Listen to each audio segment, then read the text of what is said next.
Selamat sejahtera, nama saya Liban Zuan dari TVPSS SMK Mambau. Jadi hari ini saya bersama rakan setugas saya berlelang langsung dari Kompleks Sukan Tan Sri Dato' Dr. Haji Muhammad Said, Seremban 2, Seremban Negeri Sembilan.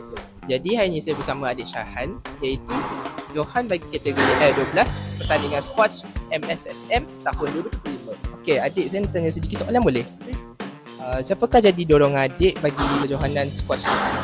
Mak dengan ayah saya selalu support datang training.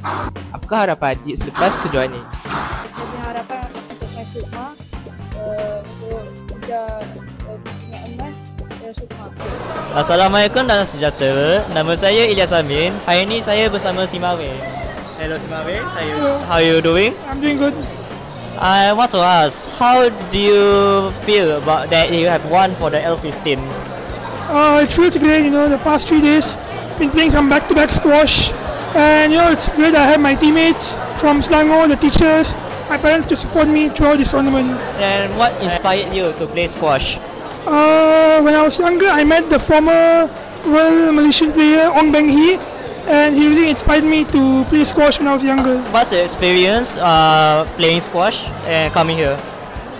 This is in fact my second time coming to the MSSM and my first time winning the individuals. Atamis, apakah perasaan anda selepas memulai kejohanan ini? Rasa sangat bersyukur dan gembira lah hasil kerja keras selama ni. Siapakah memberi dorongan kepada Atamis?